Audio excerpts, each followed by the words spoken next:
आता तुम्हाला पहिल्या कंसाला दुसऱ्या कंसाला घात देत असताना जो नियम असतो आपला तो तर नियम माहिती तुम्हाला. जसं की समजा आपल्याकडे फॉर एक्झाम्पल आपण घेऊ की ए अधिक बी आणि दुसऱ्या कंसात सी अधिक डी जर असेल तर आपण काय करतो ए न अधिक सी अधिक डी ला मल्टिप्लाय करतो आणि त्यानंतर बी न सी अधिक डी ला मल्टिप्लाय करतो. हे आपलं जनरल सूत्र आहे. यानुसार जर गेलो आपण तर सर्वात अगोदर कोण येतात 10m कंस मध्ये काय आपल्याकडे m छेद 3 अधिक n छेद 3.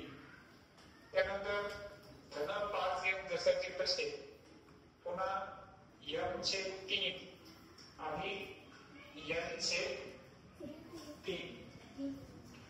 आता एक लक्षात घ्यायचं की ही संख्या अंशामध्ये आहे 10 फक्त अंश आहे तर छेद आहे का नाही. त्याचा छेद काही नाही म्हणजे एक असतो म्हणून आपल्याला अंशाचा गुणाकार नेहमी कोणासोबत करायचा अंशासोबत. म्हणजे 10m आणि m यांचा गुणाकार जर पाहिला आपण तर 10m चा वर्ग आणि छेदातले 3 जशाचे तसे. त्यानंतर प्लस 10m न आपण n ला मल्टिप्लाय करतो त्यामुळे सरळ सरळ ते गुणाकार काय येईल 10m छेद 3 जशाचे तसे. त्यानंतर 5n तर आपल्याला कशाला मल्टिप्लाय करायचं आहे m ला.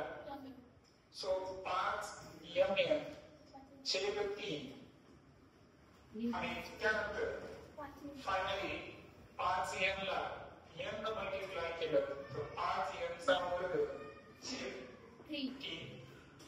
बरोबर. आता एक लक्षात घ्या की पहिला अंक जो आहे तो तशाचा तसा आहे. इथं छेद कसा आलेला आहे सारखा सारखा छेद असल्यावर किती देतो आपण 1 10 आणि 5 ची बेरीज करा किती 15n. त्यानंतर 5n वर्ग छेद 3 तशाचा तसा.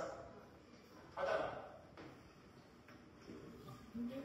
एक होऊ शकते की आपण छेद 3 घेतला आणि वरच्यांची बेरीज केली तर हे सुद्धा उत्तर असू शकतं. लक्षात आलं का तुम्हाला पर्याय काही सांगता येत नाही. एक पर्याय काय सांगितलं मी तुम्हाला की वरच्यांची बेरीज करा 10m चा वर्ग अधिक 15mn अधिक 5m चा वर्ग आणि सर्वात छेद किती येतं आपण 3 किंवा 3 1 3 या पाचे 15 या पद्धतीने जर गेलो तर 10m चा वर्ग छेद 3 अधिक 5mn अधिक 5m चा वर्ग छेद 3. म्हणजे तुम्हाला ऑप्शन मध्ये काय दिलेलं आहे हे जर दिलं असेल तर हे उत्तर तुम्हाला द्यावं लागेल.